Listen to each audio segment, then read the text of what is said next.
അപ്പോൾ അന്വേഷിപ്പിൻ കണ്ടെത്തും. ഫെബ്രുവരി 9 പടം റിലീസാണ്. ഞാനിതിൻ്റെ അകത്ത് ഒരു വേഷം ചെയ്യുന്നുണ്ട്. അപ്പോൾ എന്താണ് അന്വേഷിപ്പിൻ കണ്ടെത്തും എന്നറിയണമല്ലോ അല്ലേ? ബാക്കിയുള്ളവരെയൊക്കെ പരിചയപ്പെടുത്തേണ്ട അതാണ്. ഹീറോ ഇവിടെ ഇരിപ്പുണ്ട്, ഡയറക്ടർ ഇവിടെ ഇരിപ്പുണ്ട്, അത് പ്രൊഡ്യൂസർ ഇവിടെ ഇരിപ്പുണ്ട്, എഡിറ്റർ ഇവിടെ ഇരിപ്പുണ്ട്, റൈറ്റർ ഇവിടെ ഇരിപ്പുണ്ട്. അപ്പോൾ നമുക്ക് ജിനുവിൽ തന്നെ തുടങ്ങാം അല്ലേ?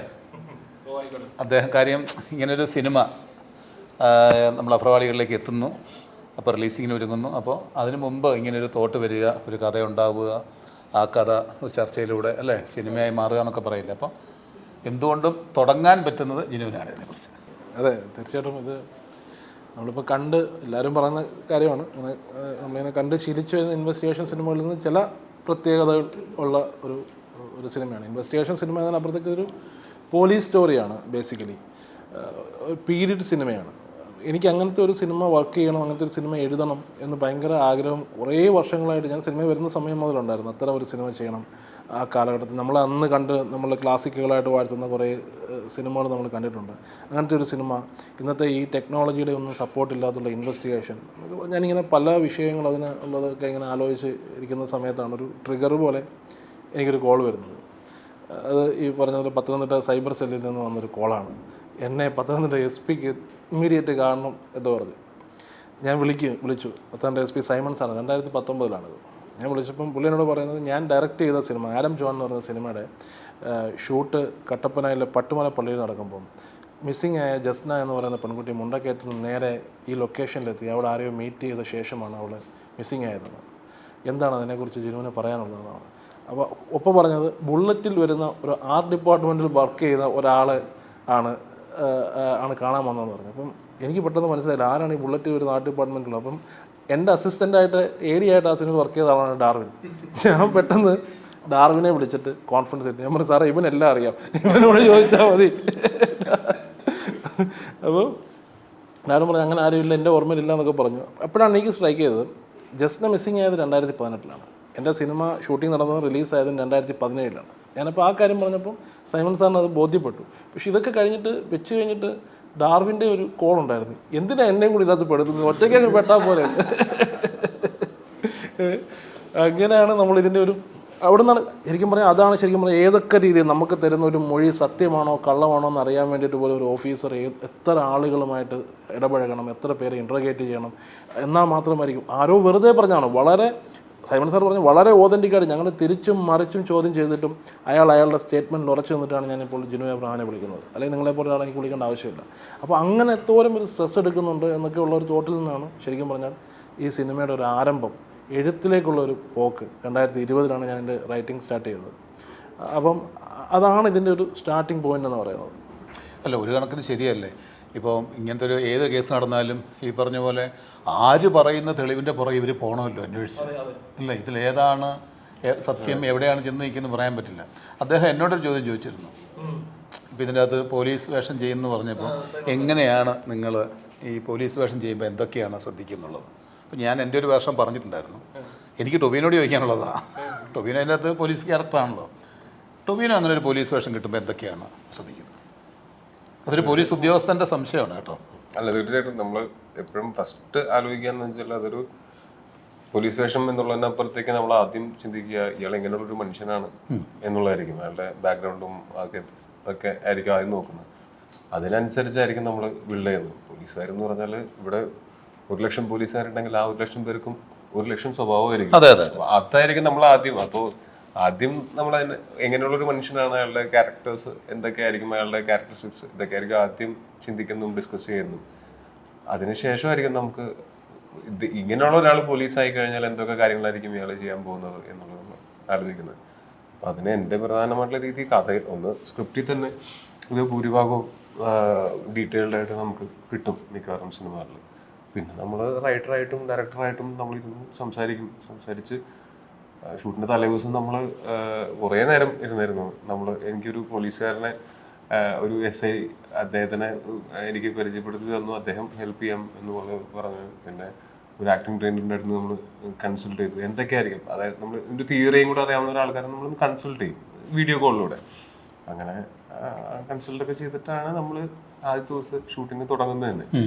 നമ്മൾ ഒരു അങ്ങനെ ഒരു മനുഷ്യൻ അയാളുടെ മാനസിക വ്യാപാരങ്ങൾ എന്തൊക്കെയാണ് എന്ന് തീരുമാനിച്ച് ആ മനുഷ്യൻ പോലീസാണെങ്കിൽ അയാളുടെ മാനസിക വ്യാപാരങ്ങളിൽ എന്തെങ്കിലും വ്യത്യാസം വരുമോ എന്നുള്ളതും ചിന്തിച്ച് അയാളുടെ ബോഡി ലാംഗ്വേജും എല്ലാം നമ്മൾ അങ്ങനെ ആയിരിക്കും. ഇത് പ്രത്യേകിച്ച് അച്ഛൻ റിട്ടയർഡ് ഹെഡ് കോൺസ്റ്റബിൾ ആയിട്ട് അവിടെ നിന്ന്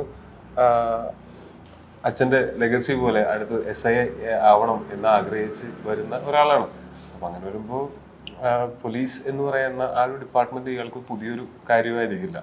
അയാള് അത്രയും ആഗ്രഹത്തോടും കൊതിയോടും കൂടിയിട്ട് വരുന്നതുമാണ്. അപ്പം അങ്ങനെ ആണ് ആദ്യം ജോയിൻ ചെയ്യുന്ന സമയത്തും പിന്നീട് അങ്ങോട്ട് ഇച്ചിരി ഒരു 6 മാസം കഴിഞ്ഞിട്ട് തഴക്കം വന്നു കഴിയുമ്പോഴത്തേക്കും വേറെ കുറച്ചും കൂടെ വേറൊരു മാനറിസവും അല്ലെങ്കിൽ വേറെ ഒരു എനർജിയാണ് അയാളുടെ ആദ്യം ഉണ്ടായിരുന്നതിനേക്കാളും കുറച്ച് മയപ്പെടുന്നുണ്ട് എന്നാണ് എനിക്ക് തോന്നിയിട്ടുള്ളത്. അപ്പം അങ്ങനെയാണ് നമ്മൾ ഇതിനെ ട്രീറ്റ് ചെയ്തത്. നേരത്തെ ജിനു പറഞ്ഞായിരുന്നു ഡാർവിൻ്റെ പേര് പറഞ്ഞു മറ്റേ ബൈക്കിൽ വരുന്നത്. അപ്പം ഞങ്ങൾ ഈ സെറ്റിൽ ഏറ്റവും കൂടുതൽ ഡോൾഫിനെ പിടിച്ചോണ്ട് അത് പറയുന്നത് ആള് മാറി ഡോൾഫിനെ പിടിച്ചോണ്ട് പോയി. ഈ സെറ്റിൽ ഞങ്ങൾ അതായത് ഞാനൊക്കെ ഏറ്റവും കൂടുതൽ ഫേസ് ചെയ്ത്, ഞാൻ മാത്രമല്ല അസീസ് ആണെങ്കിലും ഒക്കെ ഫേസ് ചെയ്തൊരു കാര്യം, ഇവർ രണ്ടുപേരും ട്വിൻസാണ്. പ്രൊഡ്യൂസറാണത് ഡോൾവിൻ, ഇത് ഡാർവിൻ ഡയറക്ടർ. അപ്പം ഇവർ രണ്ടുപേരും തമ്മിൽ മിക്കപ്പോഴും നമുക്ക് സെറ്റിൽ മാറിപ്പോവും. ഞാൻ അപ്പോൾ ഒരു സീൻ വന്ന് പറഞ്ഞു തരുമല്ലോ, ആ വീട് ഷൂട്ട് ചെയ്യുന്ന സമയത്ത് നമ്മൾ മറ്റേ പ്രതിയെ പിടിക്കാനൊക്കെ പോകുന്ന സമയത്ത് അവിടെ വെച്ചിട്ട് സീനൊക്കെ പറഞ്ഞു തന്നു കഴിഞ്ഞപ്പോൾ ഞാൻ ഇങ്ങനെ ചോദിച്ചു, നമ്മൾ എന്തെങ്കിലും കയ്യിൽ നിന്ന് ഇടണമല്ലോ, അല്ലെങ്കിൽ ഒന്നും ഇല്ലാത്തവരാൻ തോന്നണ്ട, അങ്ങനെ നമ്മുടെ ഒരു കോൺട്രിബ്യൂഷൻ എന്നൊക്കെ പറഞ്ഞൊരു കാര്യമില്ല. നമ്മൾ കൈന്നിടുകയും നമ്മൾ കൈന്നിടുന്നുണ്ട് കേട്ടോ, നമുക്കൊരു വില കിട്ടുള്ളൂ. അല്ല, നാളെ ഇവർ പറയുമല്ലോ കോട്ടൻ നസീർ കൊള്ളാം, അയാൾ കയ്യിൽ നിന്നൊക്കെ ഇട്ട് അഭിനയിക്കും, അങ്ങനെയൊക്കെ പറയുമ്പോൾ നമുക്കൊരു വില കിട്ടുമല്ലോ. അങ്ങനെ തോന്നിയിട്ട് നമ്മൾ എന്തെങ്കിലുമൊക്കെ ഒന്ന് റെഡിയാക്കാമെന്ന് വെച്ചിട്ട് വന്നിട്ട് ഞാൻ നേരെ വന്നിട്ട് ഒരു സംഭവം ഉണ്ടേ, മറ്റേ ആ സീൻ എടുക്കുമ്പോഴത്തേക്കും ഞാൻ ഇങ്ങനെ ഇട്ടോട്ടെ, കൊള്ളാട്ടോ അത് ഡാർവിനോട് പറഞ്ഞേക്കാൻ. അപ്പോൾ ഡാർവിനല്ലേ? ഇല്ലടാ, ഞാൻ ഡോൾവിനാ. ഇത് തന്നെ ഇന്നിപ്പോ വന്നപ്പോഴത്തേന് സൈമൺ സാറിന് പരിചയപ്പെടുത്തുക, ഇത് ഡയറക്ടർ അറിയിക്കുക. ഞാൻ പറഞ്ഞു വീണ്ടും മാറിപ്പോയി. എനിക്ക് ഷൂട്ട് തുടങ്ങുന്നതിന് മുമ്പേ അങ്ങനെ പ്രശ്നം ഉണ്ടായിരുന്നു. എനിക്കിതിൽ ഏറ്റവും ഇഷ്ടപ്പെട്ടത് എന്താണെന്ന് വെച്ചാൽ ഒരു ചാരിറ്റി ചെയ്യുന്നതിന്റെ ഭാഗമായിട്ട് പുള്ളിയുടെ നമ്മുടെ പ്രൊഡക്ഷൻ മാനേജർ വന്നിട്ട് SP ഓഫീസ് നമ്മൾ ഷൂട്ട് ചെയ്തുകൊണ്ടിരിക്കുക. അപ്പം പ്രൊഡക്ഷൻ എക്സിക്യൂട്ടീവ് ലിജു വന്നിട്ട്, അപ്പോൾ ഞാനിങ്ങനെ ഷൂട്ട് ചെയ്ത് ടോയ് ബ്രോ എന്തോ ബ്രേക്കിന് വെളിയിലോട്ട് സിദ്ദിഖിക്കായിക്കാണ് സംസാരിക്കാനായിട്ട് പോയി. അപ്പം ഇങ്ങനെ ഡോറുണ്ട്, അപ്പോൾ ഞാൻ ഈ ഡോറിൽ നിന്ന് ടോയ് ബ്രോയുടെ ഒരു കാര്യം പറയാണ്ട് ഇങ്ങനെ ഇറങ്ങി വരുന്നു. അപ്പോൾ ലിജു ഇങ്ങനെ വെളിയിൽ നിന്ന് കയറി വന്നിട്ട് എന്നോട് പറഞ്ഞു, സാറേ, ഞാൻ പറഞ്ഞു എന്താ, ഇങ്ങനെ ഹരീഷ് പെങ്ങഞ്ചേരൻ ആ സമയത്ത് നമ്മൾ ഈ സർജറിക്ക് വേണ്ടി അവിടുന്ന് ഫണ്ട് മേടിക്കുന്നുണ്ട്. അപ്പം ഇങ്ങനെ ഇത്ര വരെ എമൗണ്ട് നമുക്ക് ആയിട്ടുണ്ട്, അപ്പോൾ ഇത് അതായിട്ട് കൊടുക്കണം, അതോ നമ്മൾ കുറച്ചുകൂടെ പ്രൊഡക്ഷൻ കഴിഞ്ഞിട്ട് ഒരു എമൗണ്ട് ആയിട്ട് കൊടുക്കുന്നുണ്ട് ചോദിച്ചു. ഞാൻ പറഞ്ഞ് എമൗണ്ട് ആയിട്ട് കൊടുക്കുന്നതായിരിക്കാം നല്ലത്, ഇപ്പോൾ ഡോൾവിനോടൊന്ന് ഡിസ്കസ് ചെയ്തിട്ട് തീരുമാനിക്കാൻ പറഞ്ഞു. പിന്നെ പറഞ്ഞു സോറി ആൾ മാറിപ്പോയെന്ന് പറഞ്ഞ് പുള്ളി അകത്തേക്കും പോയി, ഞാൻ വെളിയിലേക്കും വന്നു. ഞാൻ ടോയ് ബ്രോയെ കണ്ടിട്ട് തിരിച്ചു വരുമ്പോഴത്തേക്കും പുള്ളി അകത്തുനിന്ന് അപ്പുറത്തെ ഡോറിൽ കൂടെ ഇറങ്ങി വരിക. അപ്പോൾ പുള്ളി ഇറങ്ങി വന്നിട്ട് സാറേ ഞാൻ അന്നേരം വീണ്ടും നിന്ന് സെയിം ഷർട്ടാന്ന് ആലോചിച്ചത്, അതുപോലെ ശ്രദ്ധിച്ചിട്ടില്ല പുള്ളി. നിന്നപ്പോൾ എന്നോട് പറഞ്ഞു, സാറേ ഹരീഷ് പെങ്ങഞ്ചേരന്, ഞാൻ പറഞ്ഞു ഇത്രയല്ലേ എമൗണ്ട് അയക്കുന്നത്, ഡോളിനോട് ചോദിക്കാൻ ഞാൻ മുമ്പേ പറഞ്ഞു എന്ന് പറഞ്ഞു. അപ്പോൾ പുള്ളി സോറി എന്ന് പറഞ്ഞിട്ട് വെളിയിലേക്ക് പോകും. അപ്പം ഞാൻ പറഞ്ഞു ഡോളിനുണ്ടാകത്ത്. അപ്പം പറയാം ഷൂട്ട് കഴിഞ്ഞിട്ട് ഞാൻ റൂമിൽ പോയി കണ്ടോളാം. അല്ല, അത് കുറ്റം പറയാൻ പറ്റില്ല. ഇവർ രണ്ടുപേരും സെറ്റ് വരുന്ന ഒരേപോലത്തെ ഷർട്ട് ഇട്ടോണ്ടാണ് ചില സമയത്ത്. അങ്ങനെ മൊത്തത്തിൽ നമ്മൾ കൺഫ്യൂഷൻ ആയി കളയും. എന്താണ് ആദ്യം ഈ കഥ കേട്ടപ്പോൾ? അല്ല, ഞാൻ മീൻസ് ഇതല്ല, ഞാനും ജിൻസാറുമായിട്ട് വേറെ ഒരു സബ്ജക്റ്റ് ഇതിന് മുമ്പ് പ്ലാൻ ചെയ്തായിരുന്നു. അപ്പോൾ ഞാൻ അസിസ്റ്റൻ്റായിട്ട് ജിൻസാറിൻ്റെ അടുത്ത് വർക്ക് ചെയ്തിട്ടുണ്ട്. പിന്നെ സിനിമയിൽ എനിക്ക് അങ്ങനെ അത്ര അടുപ്പമുള്ള ഒരു സ്ക്രിപ്റ്റ് ചോദിക്കാനോ അല്ലെങ്കിൽ എന്ത് കാര്യത്തിനും വിളിക്കാൻ പറ്റുന്ന ഒരാൾ പുള്ളിയായിരുന്നു. അപ്പം ഞാനൊരു സിനിമ ചെയ്ത് കാണുമെന്ന് പുള്ളിക്ക് ഭയങ്കര ആഗ്രഹമുള്ള ഒരാളായിരുന്നു. അങ്ങനെ ഒരു സിനിമ എന്നുള്ള രീതിയിലേക്കാണ് ഇതിലേക്ക് എത്തിയത്. സബ്ജക്റ്റ് പറയുന്ന സമയത്ത് എനിക്കത് ഇൻട്രസ്റ്റിംഗ് ആയിരുന്നു. പിന്നെ ഞാനൊരു സിനിമ ചെയ്യണം എന്നുള്ള ആഗ്രഹത്തിൽ പുള്ളി എഴുതിയൊരു സബ്ജക്റ്റാണ്. അല്ല നമുക്കിങ്ങനെ ഒരു സിനിമ ചെയ്യാം അങ്ങനെയൊന്നും പ്ലാൻ ചെയ്തതല്ല. ഒരു സിനിമ എന്നുള്ള രീതിയിൽ പുള്ളി ഒരു ഐഡിയയുടെ ഇത് നടക്കുന്നൊരു സിനിമയായിരിക്കും എന്ന് പറഞ്ഞിട്ടൊരു ഐഡിയ പറഞ്ഞു. അതെനിക്ക് ഇൻട്രസ്റ്റിംഗ് ആയിട്ട് തോന്നി. അങ്ങനെ ഞങ്ങളത് വർക്ക് ചെയ്ത് ടോയ് ബ്രോയുടെ അടുത്ത് പോയി പറഞ്ഞ് അങ്ങനെ പ്രോജക്റ്റിലേക്ക് എത്തിയതാണിത്. സഹോദരനുള്ളായിരുന്നെങ്കിൽ ഇത് പ്രൊഡ്യൂസ് ചെയ്ത് നിൽക്കുമായിരുന്നു. ഉറപ്പായിട്ടും സബ്ജക്റ്റിനായിരുന്നു ആദ്യം ഉണ്ടായിരുന്ന കോൺഫിഡൻസ്. പിന്നെ ഡാർവിൻ ആദ്യം പ്ലാൻ ചെയ്യുന്ന പരിപാടിയൊന്നും ഞാനല്ലായിരുന്നു പ്രൊഡക്ഷൻ, അല്ലാതെ വേറെ പ്രൊഡക്ഷനൊക്കെ ആയിട്ടായിരുന്നു പ്ലാനിങ് ഉണ്ടായിരുന്നു. ഇത് വന്നപ്പോൾ സബ്ജക്റ്റ് പിന്നെ ആ ടൈമിൽ ഞങ്ങൾ ഒരുമിച്ചുണ്ടായിരുന്നു. കാരണം ഞാനും ബാംഗ്ലൂരായിരുന്നു അതിന് മുന്നേ. അപ്പോൾ ആ ലോക്ക്ഡൌൺ ടൈമിൽ ഞാനും ജിൻസാറും ഡാർവിനും ഞങ്ങൾ പാലായിൽ ഒരു വീടെടുത്ത് ഒരു 3 മാസം അല്ലേ 3-4 മാസം ഞങ്ങൾ അവിടെ ആയിരുന്നു കണ്ടിന്യൂസ്. വീട്ടിൽ വല്ലതും വളരെ ഇടയ്ക്ക് പോകും, കാരണം കോവിഡിന്റെ ടൈം ആയതുകൊണ്ട് നമ്മൾ വീട്ടിൽ ചെയ്യുന്ന റിസ്ക് ആണെന്നൊക്കെ വിചാരിച്ച് ഞങ്ങൾ 3 പേരും അവിടെ നിൽക്കും. അപ്പോൾ ആ ടൈമിൽ ഇതിൻ്റെ ഒരു ബിഗിനിങ് സ്റ്റേജ് മുതലുണ്ട്. അപ്പം അങ്ങനെ ഗ്രാജുവലി ഇതിന്റെ സ്റ്റാർട്ടിംഗ് സ്റ്റേജിൽ ഞാനും കൂടെ ഉണ്ടായിരുന്നു. ഇപ്പം ബ്രദർ അല്ലെങ്കിലും അങ്ങനെ ഒരു ഓപ്ഷനെ ചിന്തിക്കാൻ പറ്റില്ല. ആദ്യം മുതൽ ഡാർവിനും ഞാനും പുള്ളി എല്ലാം ഇതിന്റെ പാർട്ടാണ്. എന്റെ ഇത്രയും വർഷം കൊണ്ട് എന്റെ ടാലന്റ് അറിയാലോ, അപ്പം പിന്നെ അതുകൊണ്ട് ധൈര്യമായിട്ട് ഇൻവെസ്റ്റ് ചെയ്യാം. അതുകൊണ്ടാണ് ഞാൻ ചോദിച്ചത്, അങ്ങനെ അറിഞ്ഞിട്ട് വെച്ചിട്ട് എങ്ങനെ ഇത് ചെയ്തു? അതാണ് എനിക്കും അറിയത്തില്ല ഞാൻ എങ്ങനെ ഇതിൽ വന്നു എന്നുള്ളത്. കുട്ടിക്കാലം മുതലുള്ള പരിചയം എന്നല്ല പറയേണ്ടത്, അല്ലല്ല. ഇത് ചെറിയ കോശമായിരുന്നപ്പോ തൊട്ടുള്ള പരിചയമാണ്. അല്ല, ഇവരുടെ ഈ സഹോദര സ്നേഹം എന്ന് പറയുന്ന ഒരു സാധനം നമ്മൾ ഈ കഥ പ്ലാൻ ചെയ്യുന്ന സമയത്തും ഞാനിത് എഴുതുന്ന സമയത്തും, ഞാൻ എഴുതുമ്പം ഈ രണ്ടുപേരും താഴെയുണ്ട്. ഞാൻ താഴെ വരുമ്പോൾ ഇവർ രണ്ടുപേരുടെയും മുഖമാണ് കാണുന്നത്. ഡോൾവിൻ ഈ ലോക്ക്ഡൗൺ ഒക്കെ ആയിട്ട് ഡോൾവിനോടെ നിൽക്കുന്നത്, സിനിമ പ്രൊഡക്ഷൻ എന്ന് പറഞ്ഞ് ഡോൾവിൻ നിൽക്കുന്നു, ഒപ്പം ഡാർവിൻ ഒരു സിനിമ നടക്കണം. ഈ രണ്ട് ബാധ്യതകളാണ് എനിക്കുള്ളത്. അപ്പോൾ ഇത് എഴുതി കഴിഞ്ഞ് കഴിഞ്ഞാൽ ഇത് വായിച്ച് കേൾക്കുന്ന ആൾ ഇത് ഓക്കെ പറയണം എന്നുള്ള ഒരു, അങ്ങനെ ഞാൻ ഇവർക്ക് വാക്കും കൊടുത്തിട്ടുണ്ട്, ഓക്കെ പറയും, എന്നെ വിശ്വസിക്കുക എന്ന് പറഞ്ഞിട്ട് ആ ഒരു ടെൻഷനിലാണ് ഞാൻ എഴുതുന്നത്. പക്ഷെ ഇവരുടെ ആ ഒരു സ്നേഹം അതിൻ്റെ ഒരു എന്താ പറയുക, അത് നമ്മുടെ ഈ സിനിമയുടെ ഈ മൊമെന്റ് വരെ ഉണ്ട്. അത് എല്ലാവരും ഹാപ്പി ആയിരിക്കുമ്പോൾ തന്നെ ഇവർ തമ്മിലുള്ള ഒരു സ്നേഹമാണെന്നാണ് ഞാൻ വിശ്വസിക്കുന്നത്. അത് 100%. അതിപ്പം അവരെ രണ്ടുപേരെ ഇരുത്തിയിട്ട് ഇനി അടുത്ത പടം കിട്ടാൻ വേണ്ടി പറയുന്നതല്ല. അങ്ങനെ തെരുവന്മാരല്ലോ കേട്ടോ നമ്മളല്ല, അങ്ങനെയൊന്നും പെട്ടെന്ന് വീഴൂല. ഞങ്ങളിത് സ്ക്രിപ്റ്റിങ്ങിന്റെ സമയത്ത് ഈവനിങ് ഞങ്ങൾ ക്രിക്കറ്റ് കളിക്കും, ഞാനും ജിൻസാറും. അപ്പം ജിൻസാർ ഒരു ടീമും ഞാനൊരു ടീമും ആയിരിക്കും. അപ്പൊ ഞങ്ങൾ ചെറിയ സ്റ്റേജിൽ അപ്പോൾ ഭയങ്കര വാശിയാണ്. ഞങ്ങൾ തമ്മിൽ എല്ലാ ദിവസവും വൈകിട്ട് ഭയങ്കര അലമ്പായിരിക്കും. ഉടക്കായിട്ട് കളി പകുതി വെച്ചിട്ട് അലമ്പിട്ട് പോകും. അങ്ങനെ ഒരു ദിവസം ഡാർവിൻ എന്നോട് ചോദിച്ചു, നീ വഴക്കുണ്ടാക്കാനും ക്രിക്കറ്റ് കളിക്കാനും വന്നത്, എനിക്കൊരു സിനിമ ചെയ്യാൻ വന്നതാണ്, സിനിമ ചെയ്യാനാണ്. അങ്ങനെയാണെങ്കിൽ നീ കുറച്ച് സമയത്ത് നീ അങ്ങ് തോറ്റു കൊടുത്തേ, പുള്ളി ആദ്യമായിട്ട് ഞാനിന്ന് മൊത്തത്തിൽ രണ്ട് കളി തോറ്റുപോയി, നാളെ നോക്കാൻ ഡാർവിൻ ജയിച്ചിട്ട് ഇതാന്നൊക്കെ പറഞ്ഞു.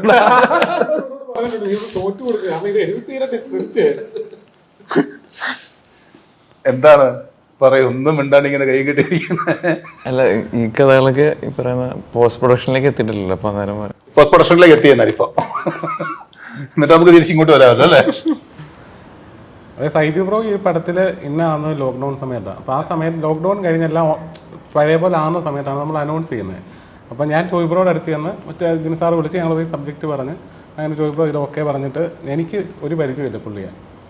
അപ്പം ഞാൻ പറഞ്ഞു എഡിറ്റർ ആരായിരിക്കും എന്ന് ചോദിച്ചു. അപ്പോൾ ഞാൻ പറഞ്ഞു അതിന് മുമ്പ് തന്നെ ഞങ്ങൾ ഡിസ്കസ് ചെയ്തു. അപ്പം സൈജു ശ്രീധർ എന്നുള്ള ഓപ്ഷൻ ഞങ്ങൾ പറഞ്ഞു. അപ്പോൾ ഞാൻ കണ്ടിട്ട് പോലില്ല മൂപ്പരെ. അപ്പം ഞാനിവിടെ ടോയ് ബ്രോയുടെ അടുത്ത് പറഞ്ഞ് മൂപ്പരാന്ന് പറഞ്ഞ് ഞങ്ങളിവിടെ വന്നു. തിരിച്ച് വന്നിട്ട് നമ്പർ പോലുമില്ല വിളിക്കാണ്ട്. അങ്ങനെ ബെന്നി കട്ടപ്പന എന്ന് പറയുന്ന കൺട്രോളുണ്ട്. ബെന്നിച്ചേട്ടനെ വിളിച്ചിട്ട് ഞാൻ പറഞ്ഞു ഇങ്ങനെ എനിക്കൊരു അപ്പോയിൻമെൻറ്റ് എടുത്ത് തരണമെന്ന് പറഞ്ഞിട്ട്, അന്ന് നാരദൻ്റെ എന്തോ വർക്ക് നടക്കുന്ന സമയമാണ്. പുള്ളി മറ്റേ ഇവരുടെ സ്റ്റുഡിയോ ഉണ്ട് അവിടെ കഫേ പപ്പായുടെ മേളിൽ. അങ്ങനെ ഞാൻ അവിടെ പോയിട്ട് ആദ്യമായിട്ട് സംസാരിച്ച് അങ്ങനെയാണ് ഞാൻ സൈജു ബ്രോ ഇതിലേക്ക് ഞാൻ വരുന്നത്. പിന്നെ അവിടുന്ന് പടം എൻ്റെ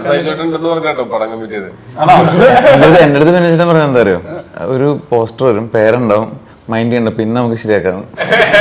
ആ കോൺഫിഡൻസ് ഇത് കമ്മിറ്റ് ചെയ്താൽ പിന്നെ ശരിയാക്കാതിരിക്കാണ്ടുണ്ടല്ലോ പുള്ളി മാക്സിമം ഞാൻ വിളിക്കുമ്പോൾ ജസ്റ്റ് ഒന്ന് നോക്കി പറഞ്ഞേക്ക്, പിന്നെ നമുക്ക് സോർട്ട് ചെയ്യാൻ. പിന്നെ ഉണ്ടല്ലോ ഞാൻ വിളിക്കുമ്പോൾ എൻ്റെ അടുത്ത് പല കാരണങ്ങൾ പറയും. പുള്ളി ഇപ്പോൾ ഒരു പടം ഡയറക്റ്റ് ചെയ്തു ഫുട്ടേജ് എന്ന് പറഞ്ഞു. അപ്പം എനിക്ക് വേറൊരു പടമുണ്ട്. ഞാൻ പറഞ്ഞു അത് കുഴപ്പമില്ല, അത് കഴിഞ്ഞിട്ടല്ലേ ചെയ്താൽ മതി. അങ്ങനെ വേറൊരു കാരണം പറയും. ഞാൻ പറഞ്ഞു അത് കുഴപ്പമില്ല, എനിക്കത് എന്നോട് എന്ത് ഊരാൻ പറഞ്ഞാലും ഞാൻ ചെയ്തു, ഞാൻ എല്ലാം ഓക്കെ. ലാസ്റ്റ് ഇത്രയും കാലമായില്ല ഇവനോട് ഇനി എന്ത് പറഞ്ഞ് ലാസ്റ്റ് പെട്ട് പോയല്ലോ എന്ന് കരുതിയിട്ടാണ് അത് പുള്ളി പടത്തിലേക്ക് ഇന്നായതിനു ശേഷം പുള്ളി ഹാപ്പിയായിട്ട് ശരി. ഞാൻ പറയും വരുന്നത് എന്നെ ഒരു പരിചയമില്ലല്ലോ, എന്ത് പറഞ്ഞാലും ഒരു കുഴപ്പമില്ലാത്ത ഒരുത്തിനോട് എങ്ങനെയാണ് ഇനി അടി കൊടുക്കാറ്, ഇനി ഇവന്നിട്ട് തല്ലി ഇറക്കി വിടുക എന്നല്ലാതെ വേറെ ഓപ്ഷൻ പുള്ളിയുടെ മുന്നിലില്ലായിരുന്നു. അപ്പൊ അന്നത്തെ ഈ സ്റ്റേജിൽ ഇപ്പൊ ഫുട്ടേജിന്റെ കഴിഞ്ഞ ദിവസം റിലീസിന്റെ പറഞ്ഞു. അപ്പൊ ഞാൻ ഈ അടുത്ത റീസെന്റ് ഒരു ടൈം വലിയ പടങ്ങളില്ല ഫ്രീ ആന്ന് പറഞ്ഞപ്പം പുള്ളി തന്നെ എന്നോട് പറഞ്ഞു വേണ്ട ആ ടൈമിൽ നമ്മുടെ പടത്തിന്റെ തിരക്കായിരിക്കും, അത് കഴിഞ്ഞിട്ട് ഫുട്ടേജ് ഇറക്കാന്ന് പറഞ്ഞു പുള്ളി. ഈ ആവശ്യത്തിന് എഡിറ്റ് ചെയ്താലുള്ള ഫുട്ടേജ് ഉണ്ടായിരുന്നു. അത്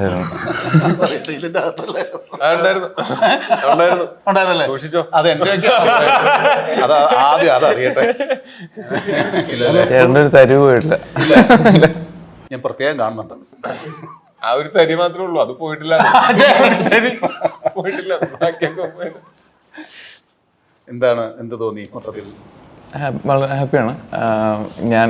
എഡിറ്റിംഗ് ഒക്കെ അത് നോർമലി അതിലും ഇവർക്ക് ഉണ്ടായിരുന്ന കുറേ കൺഫ്യൂഷൻ തീർക്കലാണ്. അത് ചില ഇപ്പം ഇവരുടെ ആദ്യത്തെ സിനിമയാണല്ലോ ഡാർവിൻ്റെ. അപ്പം ടെക്നിക്കൽ സൈഡിലുള്ള ഈ അങ്ങോട്ടും ഇങ്ങോട്ടും വിളിച്ച കോർഡിനേഷൻ അതൊക്കെയാണ് എൻ്റെ മെയിൻ പണി. ഇപ്പം സത്യം പറഞ്ഞാൽ എഡിറ്റിംഗ് നടക്കുന്നുണ്ട് കൂടെ.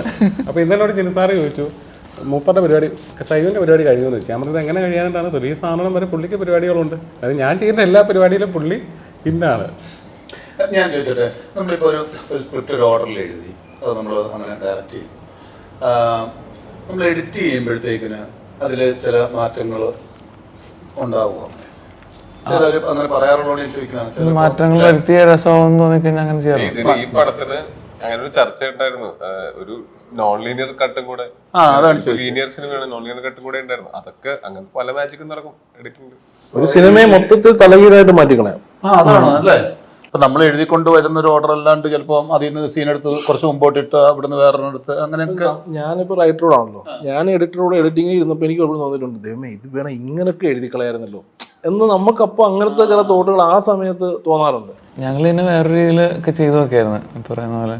അതായത് നമ്മൾ ഷൂട്ട് ചെയ്തതും സ്ക്രിപ്റ്റും ഒക്കെ ലീനിയർ ആയിരുന്നു. അതിനെ ഒരു ദിവസം ഇങ്ങനെ എന്നെ കുറച്ച് ദിവസം പുള്ളി ഇതിൽ വർക്ക് ചെയ്തു, ഒരു ദിവസം എന്നെ വിളിച്ചിട്ട് നോൺ ലീനിയർ കാണിച്ചു. ഞാൻ പറഞ്ഞു അപ്പം നമ്മൾ വായിച്ച സ്ക്രിപ്റ്റും ഷൂട്ട് ചെയ്ത സ്ക്രിപ്റ്റും അല്ല നമ്മൾ അന്നേരം കാണുന്ന സിനിമ. അങ്ങനെ എല്ലാ വേർഷനും നോക്കിയിട്ടാണ് എന്നാൽ ഇതാണ് ബെറ്റർ എന്നുള്ള രീതിയിലേക്ക് ഓപ്ഷനിലേക്ക് എത്തുന്നത്. നമ്മൾ വായിച്ച് നമ്മൾ ഷൂട്ട് ചെയ്ത സിനിമേനെ എഡിറ്റിംഗ് ടേബിളിൽ വരുമ്പോഴത്തേക്കിന് അതൊന്നും അല്ലാത്തൊരു കാര്യം നമ്മളെവിടെ കാണിച്ചു തരും എഡിറ്റർ. അത്രയും കാണിക്കാൻ പറ്റുന്നൊരു, അങ്ങനെ ചെയ്യാൻ പറ്റും എഡിറ്റിംഗ് ടേബിളിൽ. അങ്ങനെ ചെയ്യുന്നൊരു മജീഷ്യൻ കൂടിയാണ്. പെട്ടെന്ന് ഇങ്ങനെ കൈ കൊണ്ട് എന്തൊരു ടൗലെടുത്തിട്ട് ഇങ്ങനെ മജീഷ്യൻ എന്ന് പറഞ്ഞപ്പോ അപ്പൊ തന്നെ ഇതൊക്കെ പറഞ്ഞാണ് ഞാൻ അവിടുന്ന് പല കാര്യങ്ങളും പിടിപ്പിച്ചുകൊണ്ടിരിക്കുന്നത്, അറിയോ? ഇതൊക്കെ പറഞ്ഞ് ഞാൻ ഭാവിയിൽ അങ്ങോട്ട് കൊടുക്കും. അപ്പം പിന്നെ കേൾക്കാൻ പറ്റത്തില്ലല്ലോ. മജീഷ്യാന്നാ വിളിക്കുന്നത് ഇപ്പോൾ. അങ്ങോട്ട് തിരിയാവുന്നതാണ്. ഞാൻ ഇവിടെ കിടന്നിങ്ങനെ അല്ലേ, ഇവിടെ തന്നെ കിടന്ന് ഞാൻ കിടന്ന് വരകുന്നുണ്ടോ എനിക്ക് തന്നെ ഒരു ഡൗട്ട്. ഇപ്പോൾ നമ്മളൊരു സിനിമ റിലീസ് ചെയ്യുന്നതിന് മുമ്പ് അതിൻ്റെ ടീസർ ഇറങ്ങുന്നു അല്ലെങ്കിൽ ട്രെയിലർ ഇറങ്ങുന്നു. അപ്പം തന്നെ ഓരോ പ്രേക്ഷകനും അവരൊരു സിനിമ അങ്ങ് ക്രിയേറ്റ് ചെയ്യും.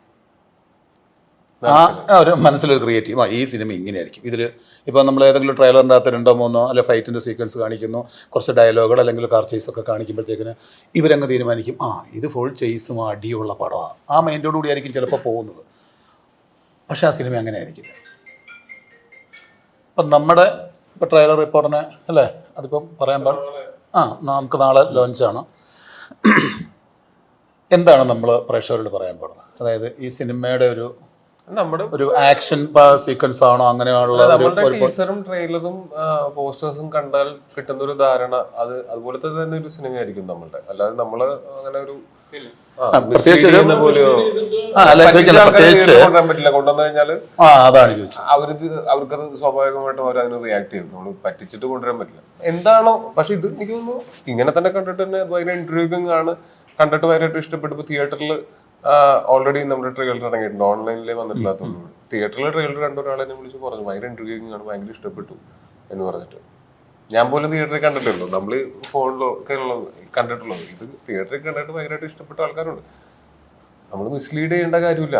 അല്ല, അതാണ് ഞാൻ ചോദിച്ചത്. കാര്യം ആൾക്കാർ ഇപ്പോൾ ഒരു പോലീസ് സ്റ്റോറി ടൊവിനോ വരുന്നു, പോലീസ്, അപ്പം ചിലപ്പം ആൾക്കാർ വിചാരിക്കും ഇത് അങ്ങോട്ട് പോകാമെന്ന് പറഞ്ഞാൽ അടിബഹളം മാസ് ഡയലോഗ് എന്നൊക്കെ ഉള്ള ഒരു തോന്നലുണ്ടാവും. അതുകൊണ്ടാണ് അത്രയും തോന്നൽ വരാതിരിക്കാൻ വേണ്ടിയാണ് ഇങ്ങനെ ടൈറ്റിൽ തന്നെ ഈ സിനിമയ്ക്ക് കൊടുത്തത്, അന്വേഷിപ്പിൻ കണ്ടെത്തുക. അതിനകത്ത് എല്ലാം ഉണ്ട്. ഇത് പ്യുവർലി ഇൻവെസ്റ്റിഗേഷനാണ്. എന്നാൽ അതിനൊപ്പം തന്നെ ഇത് കണ്ടെത്താൻ പോകുന്ന ആളുകളുടെ ഒരു മനോവ്യാപാരങ്ങളിലൂടെ ട്രാവൽ ചെയ്യുന്ന ഒരു സിനിമയോടാണ്. അത് നമ്മളധികം സിനിമകളിൽ വന്നിട്ടില്ല. ഈ അന്വേഷകർ അനുഭവിക്കുന്ന ഒരു സ്ട്രെസ് ഉണ്ട്. ഇപ്പം തന്നെ നസീർക്ക ഇപ്പോൾ കുറച്ചു നേരം സൈമൺ സാറുമായിട്ട് ഇരുന്നപ്പം നസീർക്കയ്ക്ക് മനസ്സിലായത് അത് നമ്മൾ ചിന്തിക്കുന്നതിനപ്പുറമാണ്. അത് വലിയ സബ്ജക്റ്റാണ്, വലിയ വിഷയം, നമ്മൾ ചർച്ച ചെയ്യപ്പെടേണ്ട വലിയ വിഷയമാണ്.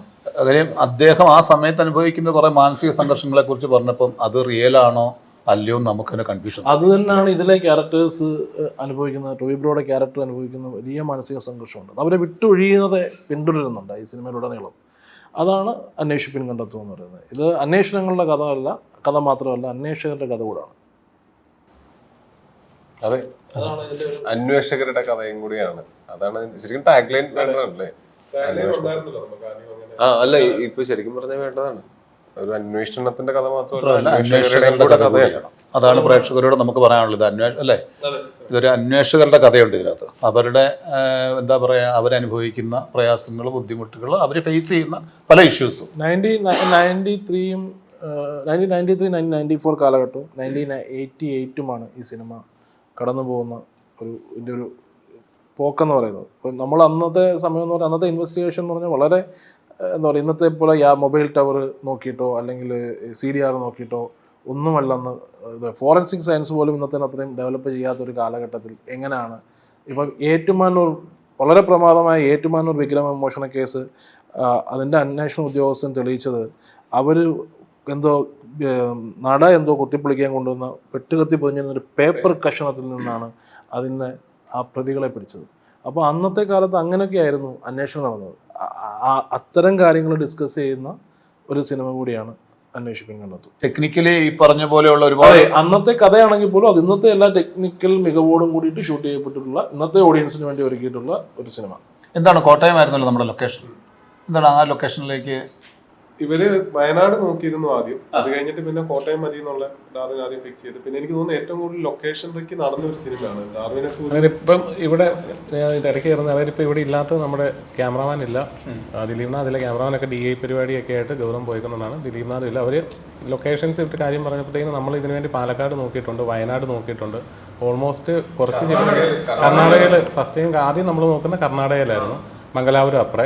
അപ്പം അങ്ങനെ ഒരുപാട് സ്ഥലങ്ങൾ നോക്കിയിട്ടാണ് ലാസ്റ്റ് നമ്മൾ ഇതിലേക്ക് എത്തുന്നത്. അപ്പം നമ്മളാദ്യം സ്ക്രിപ്റ്റ് വായിക്കുമ്പോൾ അല്ലെങ്കിൽ നമ്മുടെ മനസ്സിലുണ്ടാകുന്ന ഒരു വിഷ്വൽ ഉണ്ടല്ലോ, അപ്പോൾ അതിനോടൊരു 100% നമുക്ക് ചേർന്ന് നിൽക്കുന്ന ലൊക്കേഷൻസിൽ തന്നെ ഷൂട്ട് ചെയ്യണമെന്നുള്ളത് നമ്മുടെ ഒരു ആഗ്രഹത്തിൻ്റെ പുറത്ത് നമ്മൾ അങ്ങനെ തപ്പി നടന്ന് ലാസ്റ്റ് ഈ ലൊക്കേഷനിലേക്ക് എത്തിയതാണ്. അപ്പോൾ നമ്മുടെ ഇഷ്ടത്തിന് പുറകെ പോകുമ്പം ഇതിനകത്ത് ഈ ആർട്ട് ഡയറക്ടറും ക്യാമറാമാനും ഞാനും ഗൗതവും ദിലീപ് കൂടിയാണ് ലൊക്കേഷനിലൊക്കെ പരിപാടികളെല്ലാം പൊയ്ക്കൊണ്ടിരുന്നത്. അപ്പോൾ അവരും അതുപോലെ എഫേർട്ട് എടുത്ത് എല്ലാവർക്കും കൂടെ ഇഷ്ടപ്പെട്ട് നമ്മൾ പറഞ്ഞ് ഫിക്സ് ചെയ്ത ലൊക്കേഷൻസാണ്. അപ്പോൾ അതിനകത്ത് കട്ടപ്പനയുണ്ട്, തൊടുപുഴയുണ്ട്, കോട്ടയമുണ്ട്. അപ്പം ഒന്നാമത്തെ പീരീഡ് ആയതുകൊണ്ട് തന്നെ ഇപ്പോൾ ബിൽഡിങ്ങിൻ്റെ സ്ട്രക്ചറും എല്ലാം മൊത്തത്തിൽ മാറിയല്ലോ. അപ്പം നമുക്ക് ഈ പറയുന്ന ലൊക്കേഷൻസ് എല്ലാം ഒരിടത്ത് കിട്ടാൻ വലിയ പാടാണ്. അപ്പോൾ ഈ കവലയാണെങ്കിൽ പോലും നമ്മൾ ക്രിയേറ്റ് ചെയ്യുന്ന കവല നമ്മൾ ക്രിയേറ്റ് ചെയ്യുന്നതാണ്. അതിൻ്റെ അടുത്തുള്ള വീടായിട്ട് കാണിക്കുന്ന ചിലപ്പോൾ തൊടുപുഴയിലായിരിക്കും. അപ്പം അങ്ങനത്തെ വ്യത്യാസങ്ങളുണ്ട്. കൂടുതലും വെർജിൻ ലൊക്കേഷൻസ് ആണ്. ഇതിനകത്ത് നമുക്ക് അങ്ങനെ ഒരു ഭാഗ്യം കൂടെ കിട്ടിയിട്ടുണ്ട്. നമ്മൾ സ്ഥിരമായിട്ട് ഷൂട്ട് ചെയ്യുന്ന സ്ഥലങ്ങളല്ലാത്ത സ്ഥലങ്ങൾ പ്രത്യേകം നോക്കി. അത് 80s അല്ലെങ്കിൽ 90s കാലഘട്ടത്തിലേക്കൊരു സിനിമ ഇപ്പം മേക്ക് ചെയ്യുക എന്ന് പറയുന്നത് ഭയങ്കര ടാസ്ക് പിടിച്ചൊരു പരിപാടിയാണ് അല്ലേ. കാരണം അന്നദിനം വളർന്നുകൊണ്ടിരിക്കുന്ന അത്രയും ഡെവലപ്പല്ലേ എല്ലാ കാര്യത്തിലും. ഇപ്പം നമ്മുടെ നാട്ടിലാണെങ്കിലും ഒന്നങ്ങോട്ട് പോയി ഒരു വർഷം കഴിഞ്ഞാൽ ഒരു 6 മാസം കഴിഞ്ഞ് തിരിച്ച് വരുമ്പോഴത്തേക്കും നമുക്ക് തന്നെ ഡൗട്ടാണ് ഇത് ഈ സ്ഥലമായിരുന്നു. അത്രയധികം വ്യത്യാസം വന്നുകൊണ്ടിരിക്കുന്ന സമയത്താണ് നമ്മൾ ഇങ്ങനത്തെ ഒരു കഥ, ഈ എന്താ പറയുക 90s നടക്കുന്ന ഒരു കഥയാണല്ലോ നമ്മൾ പറയുന്നത്. അതുകൊണ്ടാണ് ഞാൻ ചോദിച്ചത്. ഈ ലൊക്കേഷൻസിന്റെ കാര്യത്തിൽ നമ്മൾ പ്രൊഡക്ഷനായിരുന്നു ഏറ്റവും കൂടുതൽ ബുദ്ധിമുട്ടിയിരുന്നത്. കാരണം ദിലീപ് ഒന്ന് പറയും, ഒന്ന് ഡാർവിൻ എന്ത് കൊടുത്താലും സാറ്റിസ്ഫൈഡ് ആകില്ല. രണ്ട്, ഇവർ കണ്ടെത്തുന്ന പുതിയ ലൊക്കേഷൻസ് അല്ലേ, ഇവരിത് പെർമിഷൻ കിട്ടില്ല. അപ്പം നമ്മൾ അതിന് വേണ്ടിയിട്ട് കവല ചെയ്യുന്ന ടൈമാണ് കോട്ടയത്ത് പോലീസ് സ്റ്റേഷൻ നമ്മൾ ഷൂട്ട് ചെയ്തു. ഒരു വീടാണ് അവിടെ ഫസ്റ്റ് ടൈമാണ് ഷൂട്ട് ചെയ്യുന്നത്, ഇത് മാറ്റിയിട്ട്. അപ്പോൾ അവിടെ നിന്ന് അവരെ കൺവിൻസ് ചെയ്തെടുക്കുക എന്ന് പറയുന്നത് തന്നെ ഭയങ്കര പാടാണ്. അപ്പം വേറെ ഓപ്ഷൻ പറയുമ്പോൾ ഡാർവിൻ ഇത് തന്നെയാണ് ബെസ്റ്റ്, ഇത് മതി എന്ന് പറയുമ്പോഴത്തേന് നമ്മൾ ഭയങ്കര സ്ട്രെസ് എടുത്തിട്ടുണ്ട് ആ ടൈമിൽ. അതുകൊണ്ട് എല്ലാം പുതിയ ലൊക്കേഷൻസ് ആണ്. നമ്മളിപ്പം കാണുമ്പം അത് സിനിമയ്ക്ക് ഭയങ്കര ഗുണമായിട്ടുണ്ട്. കാരണം നമ്മൾ തന്നെ കാണുമ്പോൾ വിഷ്വലി കണ്ട് ശീലിച്ചിട്ടില്ലാത്ത ഒരുപാട് ലൊക്കേഷൻസ് ഉണ്ട്. അത് ഓഡിയൻസിന് നല്ല എക്സ്പീരിയൻസ് ആവുമെന്നാണ് വിചാരിക്കുന്നത്. സ്വന്തം സഹോദരൻ പ്രൊഡ്യൂസ് ചെയ്യുന്നു, നിങ്ങൾ ഡയറക്റ്റ് ചെയ്യുന്നു, എന്നിട്ട് എന്ത് തന്നിട്ട് നിങ്ങൾക്ക് തൃപ്തിയാവുന്നില്ല എന്ന് പറയുമ്പോൾ ഡയറക്ടർ പറഞ്ഞ കംപ്ലൈന്റ്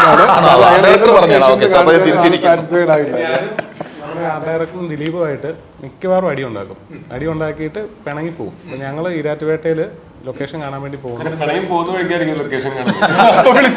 അപ്പം തന്നെ വിളിക്കുക, ഉടനെ പിണക്കം മാറും, അവിടെ ഷൂട്ട് ചെയ്യും. അതായത് ഞങ്ങൾ ഇങ്ങനെയായി അവസാനം ഈരാറ്റുപേട്ടയിൽ ലൊക്കേഷൻ കാണാൻ വേണ്ടി ചെന്നിട്ട് എന്തോ ഒരു കാര്യത്തിൽ അങ്ങോട്ടും ഇങ്ങോട്ടും ദിലീപും അതുപോലെ ഹാർഡ് വർക്ക് ചെയ്യുന്നതുകൊണ്ട് എനിക്ക് ഇത് വേണമെന്നുള്ള രീതിയിൽ നിൽക്കുന്നു. എന്തോ പറഞ്ഞ് ഞങ്ങൾ ചെറിയ ഇതായി. അപ്പോഴത്തേക്കും ഞാനും ദിലീപും തമ്മിൽ പിണങ്ങി ഞങ്ങൾ ഇറങ്ങും. അപ്പം ഇതിനകത്ത് ഇടയ്ക്ക് നിൽക്കുന്ന ആൾ ഗൗരവത്തിന് എന്നോട് വന്ന് എന്തെങ്കിലും പറയുമ്പോൾ ഞാൻ പറയും താൻ എന്നോട് പറയുന്നത് അയാളോട് പോയി പറയും. ദിലീപിൻ്റെ അടുത്തിനും ദിലീപ് പറയും എന്നോട് എന്തിനാ പറയുന്നത്, അയാളല്ലേ പറഞ്ഞു അവിടെ പോകാൻ പറയും. ലാസ്റ്റ് ഗൗതം വിട്ട് ഞങ്ങൾ എറണാകുളം വന്നു. എറണാകുളം വന്നിട്ട് പിറ്റേ ദിവസം രാവിലെ കുറച്ച് നേരം കഴിഞ്ഞപ്പോഴത്തേന് ഞാൻ ദിലീപിനെ വിളിച്ചിട്ട് നമുക്ക് ഒരു കപ്പത്തോട്ടം എന്നെ കാണിച്ച് എനിക്ക് ഇഷ്ടപ്പെട്ടില്ല, ഇതേ ഉള്ളൂ മെയിൻ പ്രശ്നം.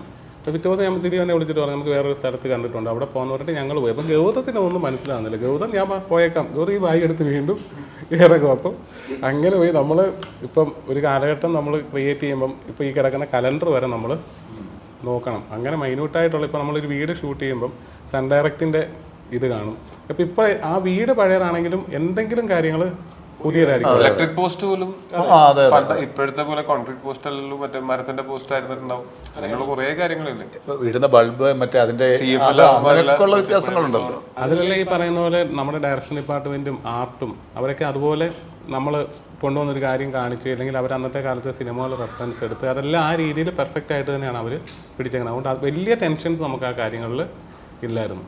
ഇപ്പോൾ ഞാനൊരു എക്സാമ്പിൾ പറഞ്ഞാൽ, ജിനസാർ എഴുതിയേക്കുന്ന ഇതിൻ്റെ ഒരു സീനിനകത്ത് ഒരു വീട്ടിൽ ഒരു കുട്ടി ഇരിപ്പുണ്ട്, സ്കൂളിൽ പഠിക്കുന്ന ഒരു കുട്ടിയാണ്, ഒരു സീനിനകത്തുള്ളത്. അപ്പോൾ ജിൻസാർ വന്നപ്പോൾ അത് എഴുതിയിട്ടില്ല. ജിൻസാറിനോട് ചോദിച്ചു എന്താണ് ഈ കുട്ടി, നമ്മൾ ഈ കുട്ടി ഇരിക്കുന്ന കാര്യം പറഞ്ഞിട്ടില്ലോ എന്ന് പറഞ്ഞു. അപ്പോൾ ഡയറക്ഷൻ ഡിപ്പാർട്ട്മെൻറ്റിൽ നിന്ന് പറഞ്ഞത് അന്ന് ജിൻസാർ എഴുതിയേക്കുന്ന ഡേറ്റ് വെച്ച് നോക്കുമ്പോൾ അന്ന് സെക്കൻഡ് സാറ്റർഡേ 94 കലണ്ടർ എന്ന് ആലോചിക്കണം. അന്ന് സെക്കൻഡ് സാറ്റർഡേ സ്കൂൾ അവധി ആയതുകൊണ്ട് ഇവന്മാർ കയറ്റി ഇരുത്തിയേക്കുന്നത്. ഞാൻ പറഞ്ഞു അത്രയും അവന്മാർ ഡീറ്റെയിലിംഗ് ആയിട്ട് നോക്കിയിട്ടാണ് ചെയ്തേക്കുന്നത്. കാര്യം അതും കണ്ടുപിടിച്ച് നാളെ അത് മാത്രം മാർക്ക് ചെയ്ത് നമ്മളെ കാണിക്കാൻ ഒരു വിഭാഗം റെഡിയായിട്ട് ഇരിപ്പുണ്ട്. 43 മിസ്റ്റേക്സിന്റെ അന്വേഷിപ്പിംഗ് കണ്ടെത്തും. ആ പേടി ഉണ്ടായിരുന്നുകൊണ്ട് തന്നെ പ്രീ പ്രൊഡക്ഷൻ സമയത്ത് നമ്മൾ മാക്സിമം അതിന് വേണ്ടി പണിയെടുത്തിട്ടുണ്ട്. എന്നാലും എവിടെയെങ്കിലും മട്ട വിട്ട് വരുമെന്നുള്ള കാര്യത്തിൽ നമുക്ക് നമ്മൾ 4 മറ്റേ പട്ടോട്ട് വരാൻ വേണ്ടി കണ്ടുപിടിച്ചാൽ മതിയായിരുന്നു. അത് മാത്രം കണ്ടുപിടിക്കാതെ അല്ലാത്ത കുറെ കാര്യം കണ്ടുപിടിച്ച് ശരിക്കും വിട്ടിട്ടില്ല. ഇല്ലല്ലേ? 4 വിളവ് കിട്ടാൻ വേണ്ടി അല്ല, ചിലപ്പം അങ്ങ് നമ്മളങ്ങ് ഇട്ട് കൊടുക്കും, എന്നിട്ട് നമുക്ക് അവരെ പരീക്ഷിക്കാമല്ലോ. അല്ല, ആദ്യത്തെ ഒരു 4 ഇളവ് കിട്ടാൻ വേണ്ടിട്ട് പറഞ്ഞ ഇതായിരിക്കും മറ്റേ പറഞ്ഞ സാധനം. അവർ പറഞ്ഞല്ല, അതുകൊണ്ട് ചിലപ്പോൾ അത് വട്ട ഇടുന്നില്ലെന്ന് ഞങ്ങൾ വിട്ടേക്കും. അതിനുവേണ്ടി ഞങ്ങൾ പറഞ്ഞ എനിക്ക് അറിയില്ല, ആൾക്കാർക്ക് അതിനെപ്പറ്റി അറിയുമോന്ന് അറിയില്ല. നമുക്കൊരു ഓൺസിമ്പിൾ കാസ്റ്റ് ഉണ്ട് ഇതിനകത്ത്. അതെന്നുവെച്ചാല് പരിചിതരായിട്ടുള്ള കുറേ പേരുണ്ട് ഇതിനകത്തുനിന്നുള്ളൂ. കുറച്ച് കാര്യം കുറേ കഥയും വലിയ കഥയും കുറേ കഥാപാത്രങ്ങളും ഉള്ള കാരണം കൊണ്ട്. അപ്പോൾ നമ്മൾ രണ്ടുപേരും കഴിഞ്ഞാൽ സിദ്ദിഖ, നമ്മൾ രണ്ടുപേരും കഴിഞ്ഞാൽ അത് മതി. ഞാനത് അല്ല, ബാക്കി പറയാം. സിദ്ദിഖ, സാദിഖ, പിന്നെ ഷമ്മി ചേട്ടൻ, ഇന്ദ്രൻ ചേട്ടൻ, ഹരിശ്രീ അശോകൻ ചേട്ടൻ, അസീസ് നെടുമങ്ങാട്, പ്രമോദ് വെളിയനാട്, വിനീത് തട്ടിൽ, രാഹുൽ രാജഗോപാൽ, നന്ദു ചേട്ടൻ, ഇന്ദ്രൻ ചേട്ടൻ ഞാൻ പറഞ്ഞു, ബാബുരാജേട്ടൻ പറഞ്ഞു, വെട്ടിക്കിളി പ്രകാശൻ ചേട്ടൻ തുടങ്ങിയ പരിചിതരായിട്ടുള്ള കുറെ ആൾക്കാരാണ് ഇതിനകത്തുള്ള. കുറെ ഇത് പകുതിയായിട്ടുള്ളൂ, ഇത് കുറെ ഉണ്ട്. ഇത് മുഖം അറിയുന്ന നമുക്ക് പ്രേക്ഷകർക്ക് പെട്ടെന്ന് അറിയുന്ന ആൾക്കാർ. ഇതല്ലാത്ത ഒരു വലിയൊരു അല്ലേ, ഒരു ആർട്ടിസ്റ്റിന്റെ ഒരു വലിയ ജനാബില് തന്നെ ഉണ്ട്. ടോബിയുടെ ഫാദർ അഭിനയിച്ചിട്ടുണ്ട് ഇതിനകത്ത്. ആ പോയിന്റ് ഞാൻ മറന്നുപോയതാണ്. പക്ഷേ അത് ഒരു പുതിയ നടനോടെ വരുന്നുണ്ട്, നമ്മളൊന്ന് കരുതിയിരിക്കുന്ന നല്ലതാണ്.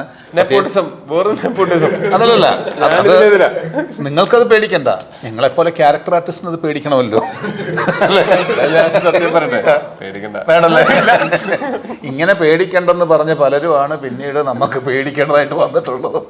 ഞാൻ എൻ്റെ ഒരു ആഗ്രഹമായിട്ട് ടോബിയോട് അടുത്ത് പറഞ്ഞു, ഇങ്ങനെ ഈ ക്യാരക്ടർ പപ്പായ നന്നായിരിക്കും എന്ന് പറഞ്ഞു. അപ്പോൾ പറഞ്ഞു സാധ്യതയില്ല. ഞാൻ പറഞ്ഞു നിർബന്ധിച്ചൊന്ന് സംസാരിക്കാൻ പറഞ്ഞു. അങ്ങനെ ചോദിച്ചു. എന്നിട്ട് ഞാൻ സംസാരിച്ചു. അപ്പം നമ്മളോടുള്ളൊരു ഇഷ്ടമുണ്ടല്ലോ, അഭിനയിക്കാൻ ഒട്ടും ഇഷ്ടമുള്ള ആളെ അല്ല, നമ്മളോടുള്ള ഇഷ്ടം കൊണ്ട് നോ പറയാനായിട്ട് നമ്മൾ ആഗ്രഹിച്ച് പറയില്ല. അങ്ങനെ വന്ന് ആ മടി ഉള്ളത് കൊണ്ട് വന്ന് നന്നായിട്ട് മീൻസ് എനിക്ക് ഓക്കെ ആയാലും വന്നിട്ട് ചോദിക്കും ഇത് ഓക്കെ ആണ്. ഇനി പപ്പ കാരണം നമുക്കൊരു ബുദ്ധിമുട്ടുണ്ടായാലെന്നുള്ളൊരു സാധനം ഉണ്ടല്ലോ, നമ്മൾ ഓക്കെ പറഞ്ഞാലും പിന്നെ വന്ന് ചോദിക്കും ഓക്കെ ആണോ, നീ ഇഷ്ടം കൊണ്ട് പറഞ്ഞാണോ എന്ന് വെച്ചാൽ ഇല്ല ഓക്കെയാ. അങ്ങനെ ഭയങ്കര സമയത്ത് ലൊക്കേഷനിൽ വരും, സ്വന്തമായിട്ട് കയറാനുള്ള പുതുമുഖം.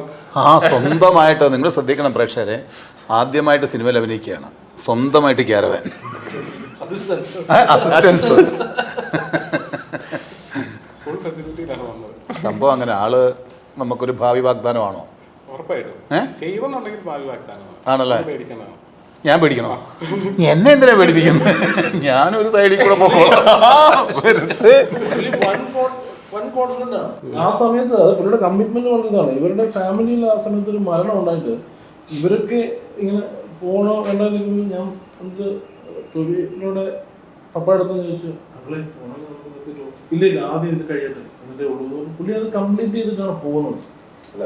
അതിനപ്പം പറഞ്ഞ കാരണമുണ്ട്. നമ്മള് അങ്ങനെ പോയി കഴിഞ്ഞാൽ ഇത്രയും സെറ്റപ്പും ഇത്രയും ആൾക്കാർക്ക് അങ്ങനെ നമുക്ക് പോകാൻ പറ്റില്ലല്ലോ എന്നുള്ളത്. അത് ശരിയാണ്. ഞാൻ എന്നിട്ട് ടോയ്ബ്രോയോടും പറഞ്ഞു പപ്പായോടും പറഞ്ഞു ഇതുപോലെ നമുക്ക് മാനേജ് ചെയ്യാൻ പറ്റുമെന്ന് പറഞ്ഞു. ടോയ്ബ്രോ പോകാമെന്ന് പിന്നെയും തോന്നി, പക്ഷേ പറഞ്ഞു വേണ്ട ഇത് തീർത്തിട്ട് പോയാൽ മതി.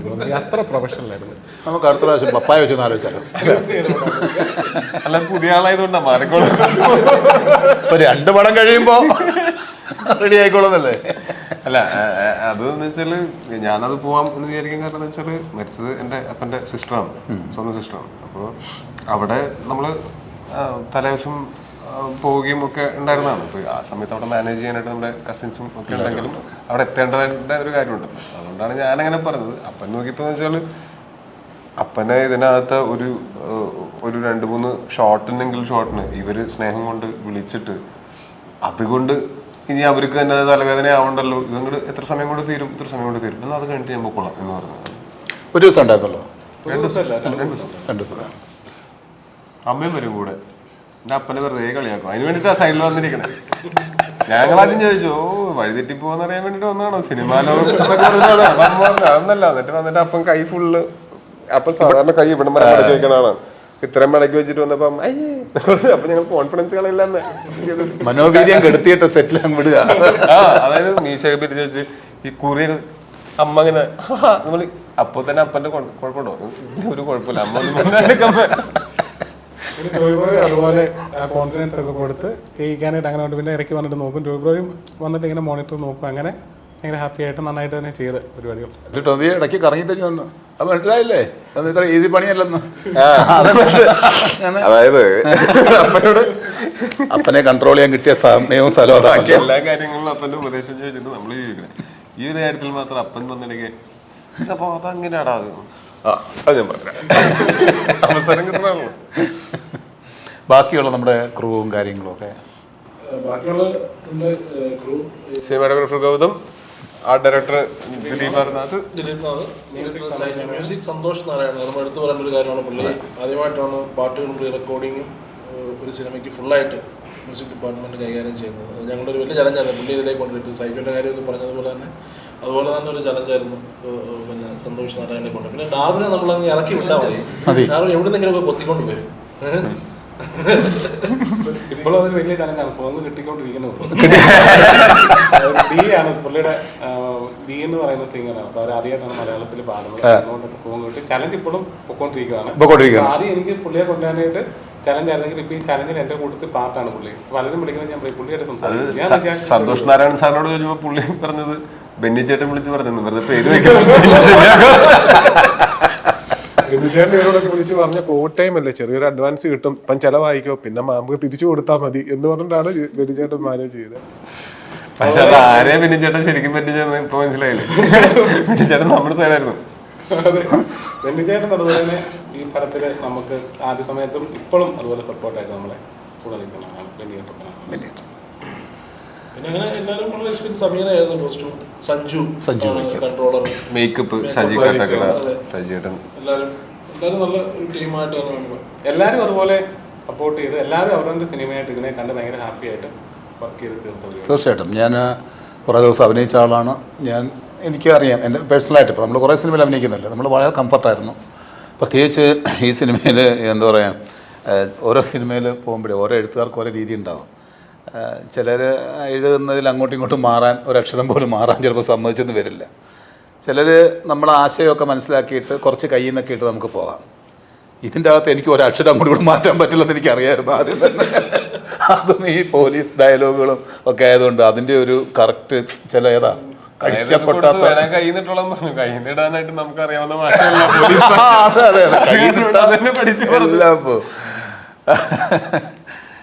അപ്പോൾ വേറെന്താണ്? അപ്പോൾ ഈ വരുന്ന ഫെബ്രുവരി 9-ാം തീയതി ഈ സിനിമ റിലീസാവുകയാണ്. നിങ്ങളുടെ അടുത്തുള്ള തിയേറ്ററുകളിൽ നിന്നും ഈ സിനിമ കണ്ടുനോക്കുക. നിങ്ങൾക്ക് തീർച്ചയായിട്ടും ഇഷ്ടപ്പെടാനാണ് സാധ്യത. ഇതിൻ്റെ ടീസറും ട്രെയിലറും ഒക്കെ കണ്ടിട്ട് നിങ്ങൾക്ക് ഈ സിനിമയെ പറ്റിയിട്ടൊരു ധാരണ കിട്ടിയിട്ടുണ്ടാവും. അങ്ങനെയാണെങ്കിൽ നിങ്ങൾ തീർച്ചയായിട്ടും ഈ സിനിമ മറ്റാരുടെയും അഭിപ്രായത്തിന് കാത്തു നിൽക്കാതെ കണ്ടു നോക്കണം. കണ്ടു നോക്കിയിട്ട് ഇഷ്ടപ്പെടുകയാണെങ്കിൽ പ്ലീസ് സ്പ്രെഡ് ദ വേർഡ്.